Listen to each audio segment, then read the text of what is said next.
Kat, it's I suppose an interesting one to read Sunday. It's a bit of a tale of two halves, but overall another strong performance without the result. How have you reviewed the game and reviewed that in training and coming into being with the group this week? Yeah, it sounds like you were in one of our meetings because we look at that performance rather than the result. Whilst we thought the first half was really good and lots of positive things to take from that performance, we let ourselves down a little bit in that second half, being able to really capitalise on that dominance and really put the game to bed. So we looked at, again, the game in two halves, and we'll take the positives from that, but certainly recognise what we need to do better to make sure we can put a 90-minute performance together.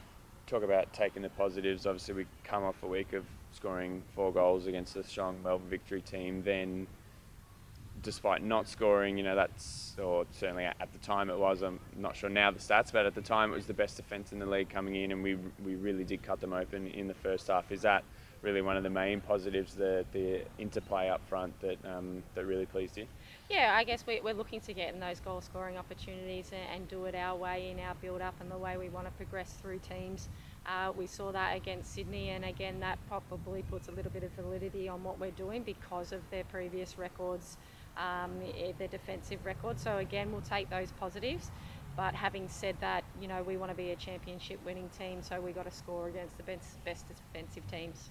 Then at the opposite end, defensively, I think off the top of my head, in the last few weeks we had the clean sheet against Perth, then the consolation against Victory, and only the one obviously against Sydney, where earlier in the season I think we were conceding a couple of goals a game sort of at one period of time. Is that also something that you've been pleased with, the defensive structures? You've talked about that a lot since. And look, off the back of one of those games against Newcastle, we saw it was very transitional. We saw that half against Canberra, again, very transitional. A lot of our defensive structures come by the way we attack, so the way we set up with the ball obviously transition into how we can put immediate pressure onto the ball. So having said that, our ability to keep the ball in good areas with a purpose to our possession, that certainly goes a long way in terms of shutting teams out as well. I forgot to ask you about them last week, but special moments for both Grace and Age during the Sydney game.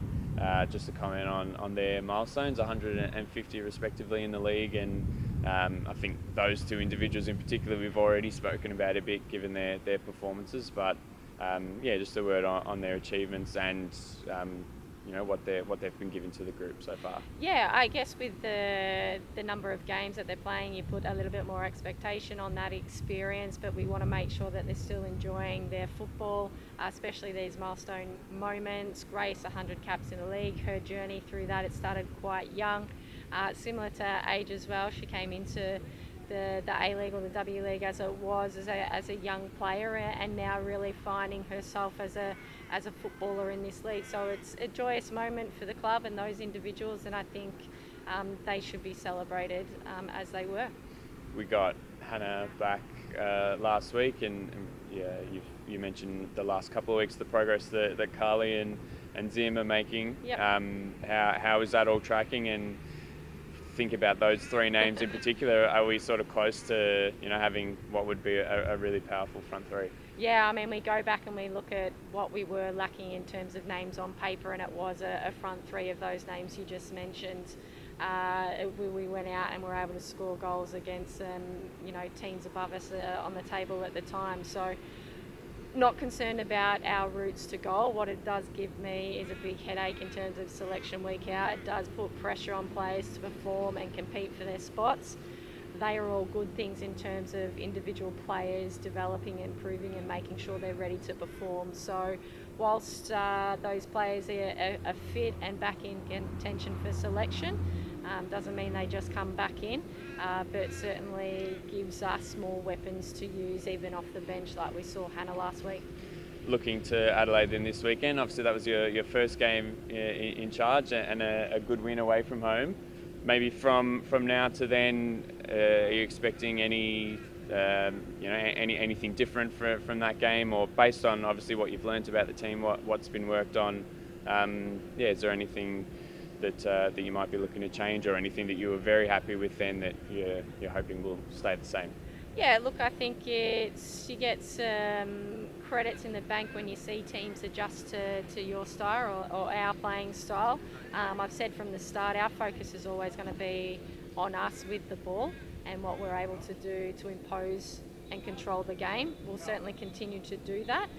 In terms of Adelaide, look, I think in reviewing their performances and results, you always look at it from our standpoint, not from the opposition. So look, in terms of their results or performances have been based on either their own structures or again what the opposition have forced them into. They've played against a Canberra very transactional team, or transitional team rather I should say. Melbourne City, a team that can possess the ball. So again, we look at what we can do and what our strengths are with the ball and defensively in our structures, and make sure that we can impose the game nice and early. And just the final one, we're back at home. It's quite incredible that this will be your sixth or seventh game, and so far only one of them has been at home. Yeah. Well, at home in Victoria, of course.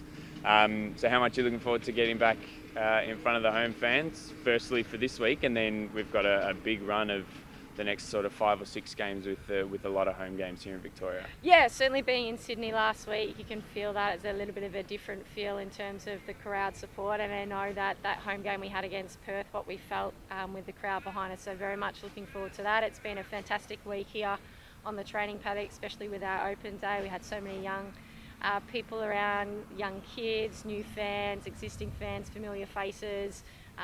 The Western Core, they were down, so that was so great to see, and to get that feel and that buzz going into the home game will be great. We've got obviously our tour of Tasmania coming up, to be able to get down there together as a group, 2 groups, A-League men and women's. That's going to be fantastic, and take the game to Hobart in particular. So again, having the opportunity to play at home, of course, it lifts the playing group, and we always look forward to it.